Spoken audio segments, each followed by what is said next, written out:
Did you know that you can subscribe on our Seriously with Sarah Beanie Instagram account and you get exclusive content, behind the scenes clips and discounts on merch? It's less than £1 a week and you will be helping to keep the podcast going. Thanks very much and hope to see you there. You might have quite a lot of grandchildren. I know, imagine that. We all had 4. Yeah, kids. That would be a lot, wouldn't it? That'd be I so did fun. think I I'm going would to start love. falling out with some of you if you all have 4 children, I think. Just Yeah, that's a good accidentally, idea. on purpose. Hello and welcome to Seriously with Sarah Beanie. Let's face it, having open and honest conversations with your family isn't always easy, but on this podcast, that's exactly what we're going to do. In this week's episode, we are asking whether being the youngest in the family is really the easiest. We're also digging into the secret world of burner accounts, plus a listener question about the role grandparents play in family life. So it's very exciting because we're talking about the youngest in the family, I am the youngest in the family. I am the youngest in the family. Graham's back again this week. And we have our youngest. This is Laurie, our youngest. Hey everyone. And just to give a bit of balance to this conversation. I'm still here. He's the oldest. I'm the oldest. I don't think there's anything really much up for discussion about this, really. I'm feeling a bit outnumbered by all of you. I can understand that. The being the oldest is much hard. Is always going to be much harder. No, it's not. It's so easy being the eldest, isn't it? You don't know. It's so easy. Can I say something that I have not wanted to say for 50 years? Being the youngest is definitely a lot easier than being the oldest. No. It is. I had such a cushy ride in comparison to my sister. The only thing that I feel that being the youngest is the best for, he paved the way. He was weird, like really weird. Like really, really weird. But that meant that I could be less weird because I knew what not to do. Exactly. I showed you the path. I led the way. Yeah. Do you feel that it was really hard being the eldest? But everyone knows being the eldest is hard. Look, like I said. You get more colds. You sound terrible today. What's wrong with you? No, sorry, I've got a bit of a cold. Is that a cold from too many Corona? Too many beers. Yeah. Clothes. I get new clothes. That's a good one. A good thing about being the eldest. Not in our family, you didn't. You got the hand-me-downs from your cousins. But they were first to the family. But I always got like new football boots. They always had Yeah, and I always had your football boots 4 years later. Yeah. That is true, actually. You never got a new pair of football boots. Probably why you weren't as good at football as Billy was. Yeah, I was quite good. You were very good at football. Yeah, being the oldest, I think, is a bit harder. I'm the trial run. And then you know what works. You were the trial run, but you were also the firstborn. We had so much time with you. And of course, because firstborn children are always, they're kind of their parents' world, because we're all trying to just, we spent so much time when you were firstborn just looking at each other going, well, what do we do now? We paid you so much attention. Whereas Laurie, when he was born, we almost didn't notice it. He was just put in the car seat and dragged along wherever we went. Yeah, I also feel like I was in a lot more danger when I was younger. He'd have a cot, he'd have all of this comfy stuff. I was just sort of open the car door, throw him in. No, you were fine. You had a cot. You had a cot. It was just fourth hand cot. Yeah. You were no, but you were sort of, let's make sure the bath isn't too hot. I was just, just anything. You were never boiled. You're acting like a potato. I was. I remember. I still remember that. You still have the scars. I think you were just put in the bath with your brothers. And it was safer. too hot. It was too hot for a baby. You don't remember I that? do That's remember. Nonsense. I do remember. Billy, can I ask you something? Do you remember Laurie being born? I think I do. I don't. Upstairs. He wasn't born upstairs. He was born in a hospital. He was born in Chelsea and Westminster Hospital. Can I just say here that I've got 3 younger brothers, right? So there are 3 consecutive different births that I have to remember, and I was young. I remember all 4 of them. So you don't have that many kids. It's not like it's a real burden to remember 4 different things in your life. 4 different birthdays. I'm not sure I manage it even now. No, he certainly doesn't. Well, being the eldest, I do think means that all the attention's on you and everyone's kind of looking. I do remember having Billy on the kitchen table on a kind of mat thing when he was about I don't know, a week old or 2 weeks old or something. And we sat in chairs either side just looking at him. Marvelling Actually. this beautiful thing that we had created. I do think being the eldest is hard in some ways because firstly, you're testing out the rules.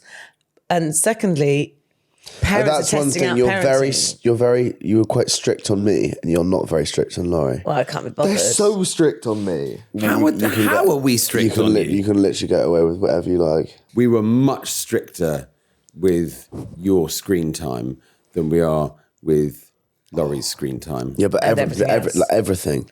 You are less strict on me, but then I also think that... There's so much less strict on you, Laurie. Yeah, but then it was almost harder than being less strict on me. It's almost worse because, you know... He can do what he wants, Yeah. but actually what he's worked out is that what he wants to do isn't necessarily what's best for his overall happiness. Yeah. That might be true because I do think that, Billy, when you were young, if I was much more on it with schoolwork, like if you had a spelling test, I'd really help you with it, and we'd read, and I'd encourage you to read and encourage you to do all your work, and really, really, really tried hard to make sure that you were up together. By the time it got to Laura, I don't think I ever taught you any spellings. Do you think it's a special position, being the eldest or the youngest, and the ones in the middle? They often talk about middle child syndrome. I was about to say, is there something called youngest child syndrome and oldest child syndrome? Yeah, people think that the youngest has a I mean, hard time. when I was the youngest, not just in our family, well, all our cousins were older than me as well.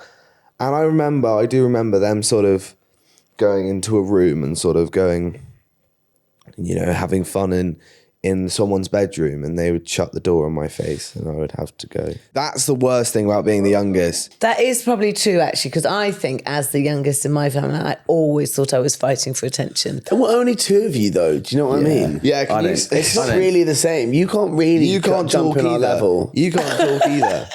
Hang on, we're not with in your three club. in your family. The difference between 3 and 2 Yeah, is it's considerable. I was the throwaway child. You were the throwaway child. You know, nobody was interested in either of us. We could get away with what we wanted to do. That's the point, isn't it? Whether you are happy with being ignored so you can do what you want to do, or whether you're running around going, oh no, it's all about me. I did Mum want was it a to me, be. me, I think. wanted it to be about me. I felt really, and weirdly, looking back on it, I don't think I was ignored, but I felt like I was ignored. Maybe I just wanted more attention, and I only had one brother. Is that why you had so many children? So that they'd give you attention? Well, I was hoping, but now they all ignore me. And then look, Laurie's going to want all that attention. That's so now. not true. I don't ignore you. I'm so nice to you.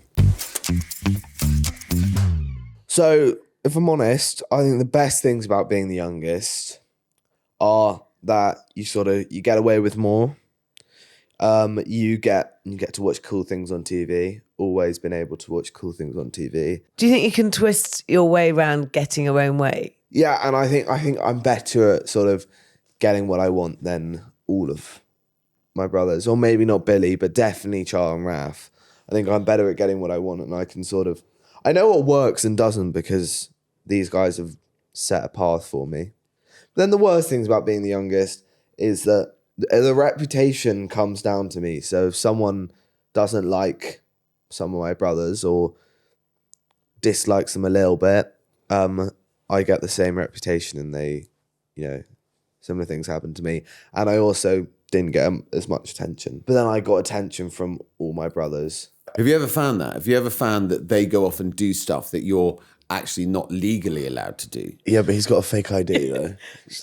Why would you be telling me that? 'Cause now I'm going to have to confiscate his fake ID. I do not have a fake ID. Don't know what anyone's talking about. So I've got an interesting fact for you. Only 1 in 10 parents admit to having a favourite child. But out of those who do admit to having a favourite child, when they have more than 3 children, 43% of them admit that it's their youngest child that's a favourite. That's because the youngest child is normally the best. Yeah, who's your favourite? You're definitely in that 10% category. You're that 10. one. You're that one. You're the people who I think would say whether you had a favourite child or not. Who's your favourite child? Who is it? I can honestly say that I've thought, because you always used to ask me this all the time, I have a favourite child every day, and it's often, rarely the same one, but I do love you all equally every day. That's just a diplomatic answer. Yeah, that's just avoiding the question at that point. Wow. Yeah, I'm one of the 9 out of 10. Go on. Who's your I'm favourite not going to child? admit to who my favourite child is. Do you think your position in the family affects your personality? Yeah, I think that's kind of true. I think that because I was the youngest and I was always, shoved out of the room because I was too young, it sort of made me want to be all my brother's age. I think you grew up quicker when I think about it.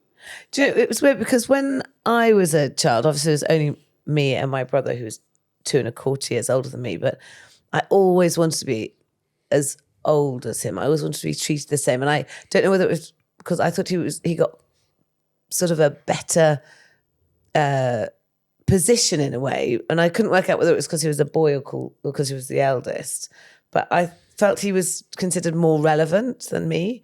But I did absolutely hero worship him. I thought he was so perfect. In fact, pretty much all my life, I've been a bit of a kind of I can only call it hero worship. I absolutely hero worshipped him. I didn't want to be like him. I just thought he was great. That's all. I thought he was brilliant. I didn't want to emulate him. I just thought he was brilliant, and I still do. No, I sort of feel pretty similar. I think, apart from sometimes, or most of the time, I actually find them quite annoying. As a younger sibling, you're always looking up. Yeah, you're always looking up. You're never looking down. If you've got older siblings, you are aspiring upwards. And if you are an older sibling, you're not aspiring downwards and thinking, oh, I really wish I was 2 years younger. So they younger. have to be dragged along and they have to grow up more quickly, whether they want to or not. Yeah, because everyone aspires up. Yeah, I do wonder whether, as an older sibling, I do wonder whether you're allowed to have more fun. It's just stuff that's a bit more appropriate to your age, whereas if you're younger, you're kind of dragged along, and half of you wants to be older, of course, like you just said, but half of you just wants to watch Paw Patrol and not Iron Man as well. Yes. I do wonder sometimes whether the older siblings kind of make you feel guilty for being age appropriate as a younger child. Yes, I think that is true. And you think, gosh, I'd better not, better not behave how I want to behave. But I also think as a youngest, you're always sort of trying to please your older brothers. So you wouldn't go, no, I actually want to watch Paw Patrol. You'd always go, I'll watch whatever you want to watch, You probably get less time if you're the youngest being really childish. I wonder sometimes whether we get a bit caught up with, the truth is that I think there's any sort of syndrome that you can have because you are actually a sibling. And somebody has to be the oldest, somebody has to be the youngest. I don't think it necessarily defines you. I think it might change how you perceive certain things. I certainly think Billy has some of the traits that I would find quite common in an oldest child. And weirdly, I think Laurie doesn't have that many of the traits that I would expect from a youngest child. No, that is probably true. And also, I tell you what I do wonder is whether you can find traits in someone if you fancy it. And maybe, people talk about the youngest child syndrome and the eldest child syndrome. And actually, if you really wanted to, you could find youngest child traits that were typical or apparently typical. You could probably find them in Billy and the oldest ones in Laurie, just because you were looking for that. And I wonder if actually this is just a terrible stereotype that people sort of wheel out, and they shouldn't stereotype anything. I don't know, do you feel a responsibility as the youngest to actually look up the tree and kind of go, oh, I don't You want have be to look like after that? your older brothers sometimes as well. Yeah, of course. Actually, you have looked after your older brothers at times. Yeah. It does go two ways. So I think I've looked after my older brother as much as he's looked after me, if not more. When I was definitely youngest. haven't looked after my elder sister and brother anything like as much as they've looked after me. Haven't you? Definitely not. Oh, I think I have looked after my elder brother. I think you probably have. I think that stereotypes don't work. I don't think they work. No. So I think in conclusion, there's a mix of perks and pressures with being the youngest child. But whilst there are stereotypes, the family roles may play a part in our childhoods, but it doesn't have to define us as we grow up.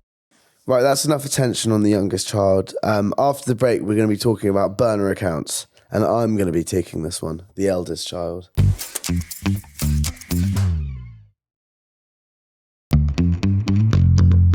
So, this is a Gen Z deep dive. We're going to be talking about burners, Finsters, and meme accounts. Basically asking like why Gen Z have so many different social media accounts on the same platforms. I know what a burner is. What Because is people it? have burner phones, don't they, when they're meant to have their phones in.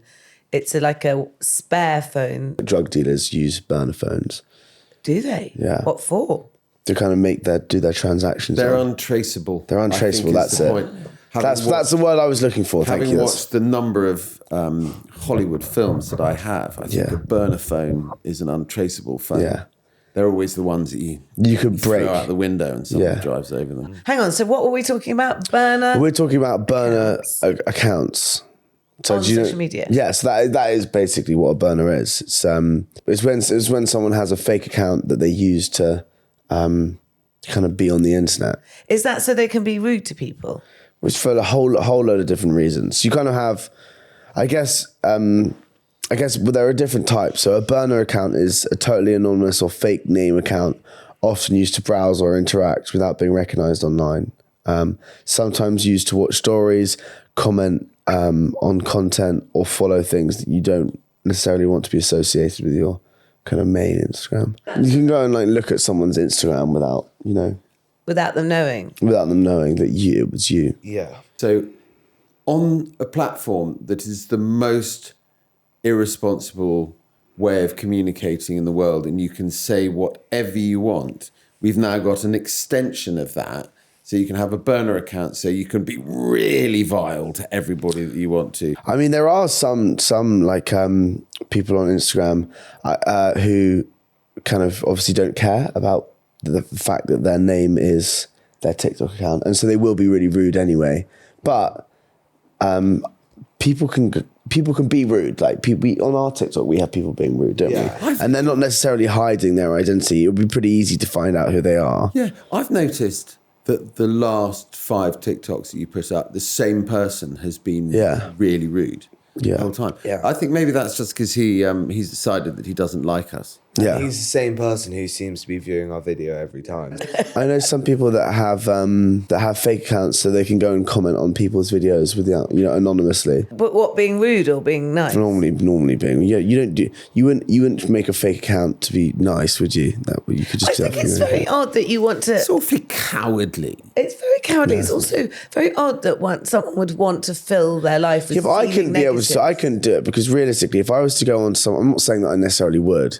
But if I was to go onto someone's and be on my personal Billy Swift, if I was to go and comment on someone's video who I thought was being, regardless of whether I think they're being a prick or not, if I were to comment on it and someone were to see it, that could have a knock-on effect. Then maybe you shouldn't. That's really interesting. So I think this. I think you need to be careful. You need to be careful, but I think that. Do you know what really worries me about this? Is that there is no barrier to just being an asshole. We should be striving to not behave like an asshole. Do you know what I mean? Not being awful to people is kind of an important part of life. If you go out to the pub and you're really, really rude to somebody, you're either going to have an argument or you're going to have a fight. Online, it's literally like we are developing into the people that want to actually have a fight without actually having a fight. Nobody's going to be happy with that. I look at some of the people that are rude to us online and I just kind of go, you're literally taking time out of your day to tell me something that I don't care about. If you don't like me, not everyone in the world is going to like me, but if you're going to spend time being unpleasant, surely that's got to affect you more than it ever is going to affect the people that you're being rude to. Mm. Yeah, I would agree with that. I also think if you can't say something to someone's face, you shouldn't say it. The problem really comes from is that people, because there are so many people online and because there are so many idiots, you do end up having, you just kind of need to take everything with a bit of a pinch of salt. Of course, there are going to be people saying mean things. Ignore it, though, is the truth. The reason I think that burner accounts online to be rude about people is so negative is that it should be a version of real life. I also think the biggest losers are the ones posting stuff because that it's negative. Because I think if you let that stuff, I mean, imagine the amount of hours you think, oh, that's having that much hate in your head where you go around hating people doesn't make you feel good. It makes you feel rubbish. I just think the prospect of setting something up to be dishonest is not something that I think is necessarily a good thing. And it's something that is far more likely to be abused than it is to be a good thing. So answer me something, Billy. Is a burner account, what was the other word? So there were basically, it's the main thing is talking about the different accounts that people can have. So you have your main account, obviously, but then you have like kind of your fake Instagram or your Finsta, which would be like a private account. So say you've got your main Instagram and you post whatever on your main Instagram. If you wanted, one where you only had your friends, it was a private account and only your friends followed. So more like WhatsApp. Yeah, more like an Instagram, WhatsApp type thing. Yeah, exactly. No, yeah. So you have a lot of people my age have like their main and their private, which their main and their which is like, so private account you can accept whoever you want. A lot of people basically, this is my age. A lot of people take loads of pride in their main account, so they really think carefully about what they post and they sort of make it all look good. Yeah. And then their spam private account, they just post anything. Okay. Yeah. Like if you had a friend over, unfiltered, like kind of honest content. Yeah. So if you had a friend over, this is what like girls at my age do. If they have like a friend over, they'll make loads and loads of TikToks, and then they'll like take the best one and they'll post it on their main account. I kind of get that more. So I kind of, everyone complains about people doing stuff on TikTok. There's something creative about that, though. Yeah. You get together, you have a laugh, you do something. There's something kind of cool about that. Yeah, that's so true. And actually, if you're creating something that's good that you're posting on a main account, and then like we have a family WhatsApp where you can post anything. You might post your swollen toe or something. Well, that's more like that, isn't it? The other accounts, it's kind of like, like hey, look how swollen my toe is. That's funny. Some accounts also thrive off like burner accounts. So some people have all their followers and they're I don't know, they post videos so people comment on them with mean things and then they react and that's another rage. It's called rage bait, right? Yes. So you can really easily use that to your advantage on TikTok. Where so you'll be like so many followers. Yeah, you could be like top 10 actors of all time. You put like Denzel Washington, Russell Crowe, and number 2 is Jason Statham, and then number 1 is. I'm not saying Jason Statham's bad. I just think he plays the same thing in every quite film. the same as the others. So you're just doing it to annoy people. So you do it to annoy people, and then you have people in the pass me by. I think Jason Statham is an excellent actor. That's why his films are doing so well. That's why. What's that? He was in Hobbs and Shaw, one of the best films ever. Best films of all time. The point I'm trying to make is that if you can deliberately try and rile people up for it, that's just an example of how you can deliberately try and get people angry in the comments on burner accounts. And then people comment on your video and it blows it up even more, and it sort of helps it get more views, and then people will follow. So do many of your friends have private Instagram accounts? Yeah, look, a lot of my friends have private Instagram accounts. It's normally stuff that you probably wouldn't. I don't know, back when you were Laurie's age, it's normally stuff that you probably wouldn't want your parents or teachers seeing. Normally it would be videos that they might be drinking in, they might be vaping or smoking in. So your Instagram, private Instagram account is where, I mean, potentially if you went down a rabbit hole of something that was not particularly constructive to your mental health, a private Instagram account is somewhere you could do that. No, I reckon that would probably I think more would be some kind of burner account. This is going to sound really messed up when I say this. On Instagram, because I don't know, there must be something going on Instagram, but the moment you post a video I don't think Instagram's like TikTok. TikTok, I think they scan it first, or they might do something. But on Instagram, you can post like a car crash, like a horrific car crash, and that can just be on Instagram, and you could be on your feed, and then They it would don't just have any sort of content. So I think after a certain amount of time, people report it and go, "This is actually really messed up. Hold on," and they go, and then they take that down. So it's not up forever, but I don't think it's initially. TikTok does feel more police because you've had a couple of We've had videos taken down on TikTok, which weren't even which isn't bad. which isn't bad. Whereas on Instagram, that very rarely happens. I think, but back onto your point though, which is like. Depending on what you want to see, you'd have a burner account, probably, and then your kind of algorithm would feed into that. So say you were interested in kind of, like the Alpha Bros podcast and all that Andrew Tate sort of stuff. Yeah. Then you could feed that. That would be your algorithm. So that and would be then the you'd burner hear account. more of that. You hear more get of it, and think the whole world agrees with you. You can be exposed to like that all the time. And the thing is that I think you do become kind of used to it or desensitized to it to a certain degree.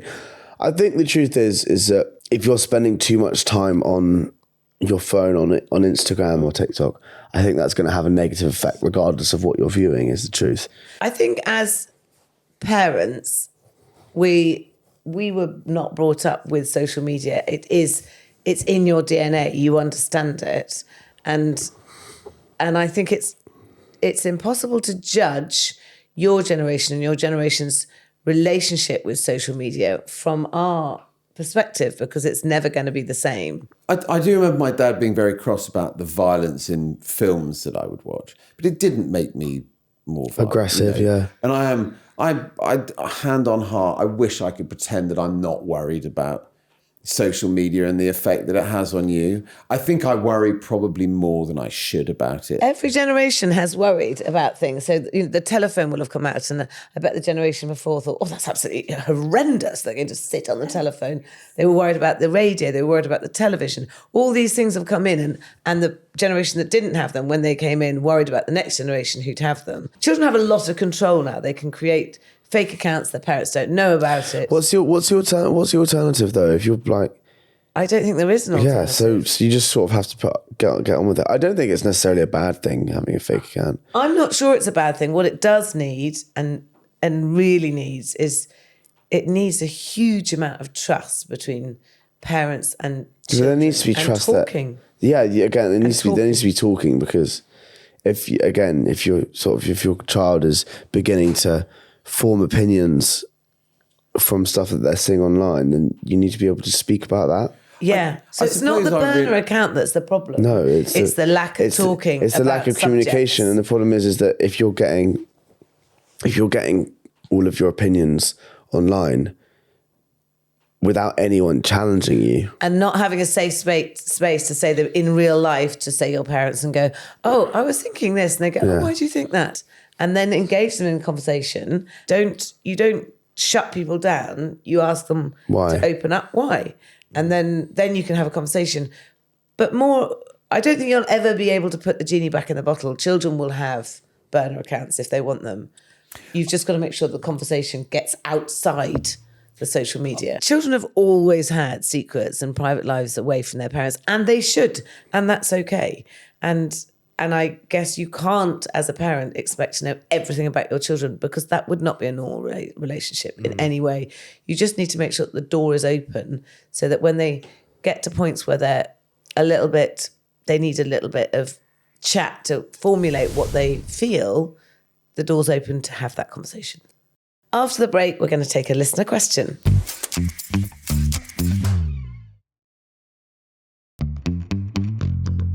So this is the part of the show where we take a question from our listeners and viewers. And this week's question is, good morning, I've just watched the latest episode. Excellent, and such a treat on a Monday morning. Well, thank you.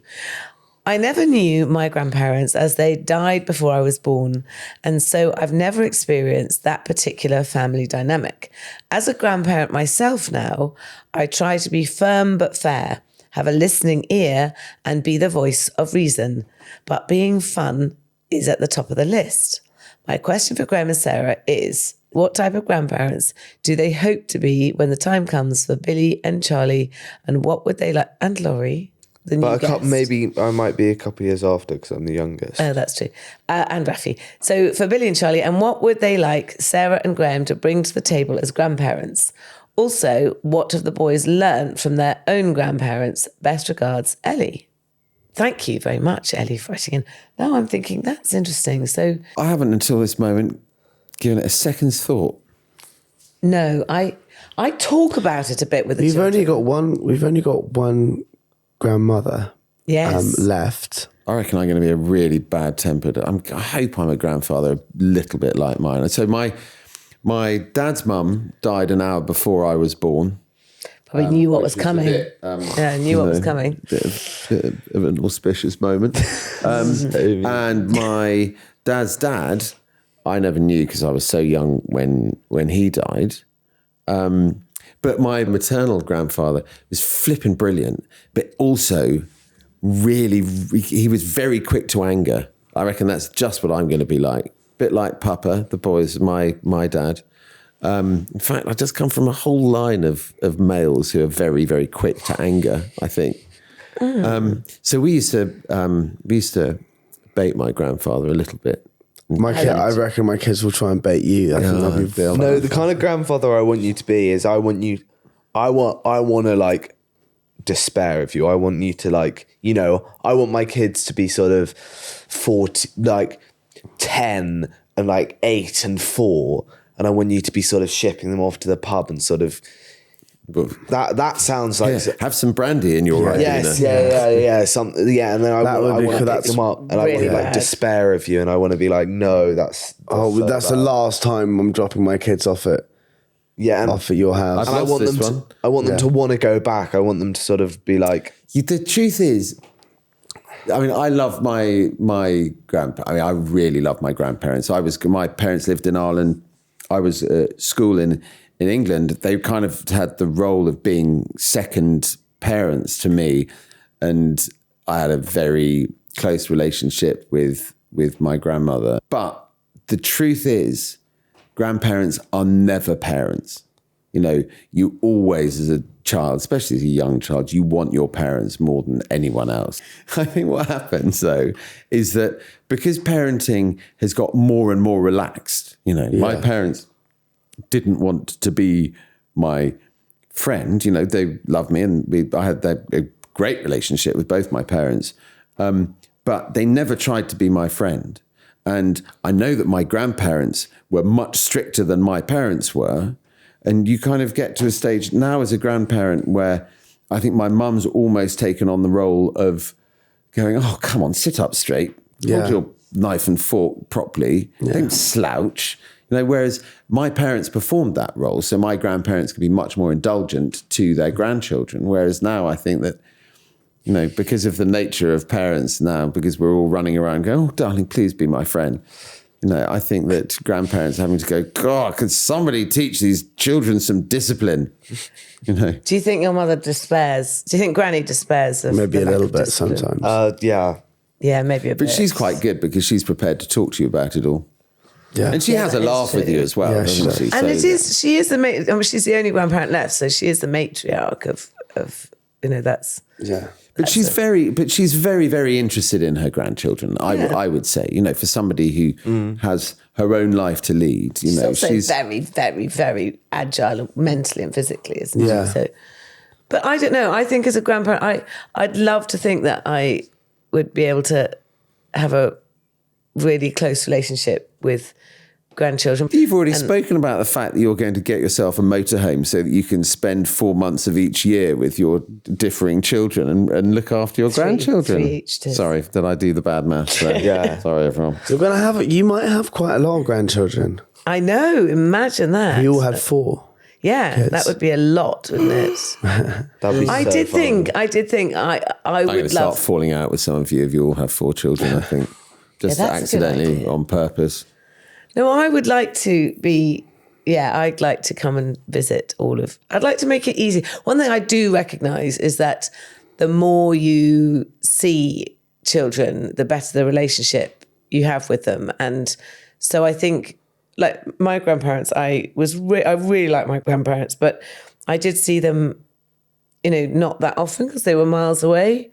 And I think if you want to have a really close relationship with your grandchildren, you kind of have to be around all the time.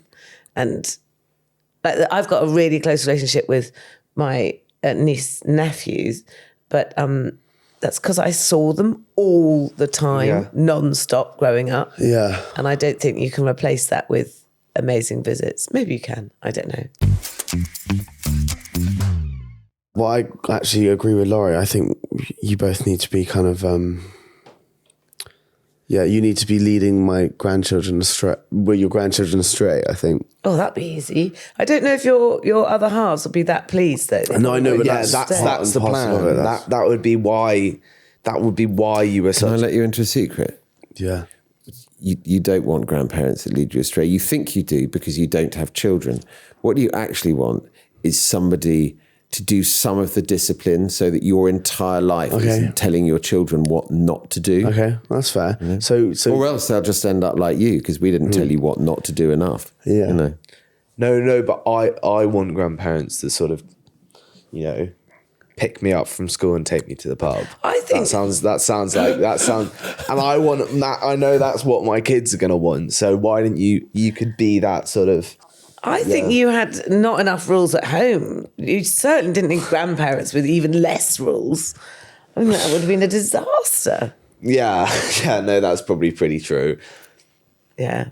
I do Some remember discipline is what everyone needs. Grandparent comment that somebody made when a friend of mine took his new girlfriend to see his grandmother and said, "Oh no, Granny, sorry, she's vegetarian." And the grandmother literally spooned food onto her plate and went, "It's only chicken."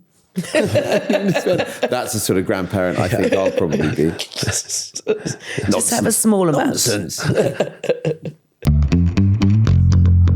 So in the second part of today's episode, we touched very briefly on online safety and how complex our digital identities can become. If you're worried about a child in your life, or you're a young person looking to better understand how to stay safe online, there are some brilliant organisations that can help. Childnet is a UK charity working directly with young people, parents and educators to make the internet a safer place for children. Their site has resources, advice and guides tailored for different age groups, and you can find them at childnet.com.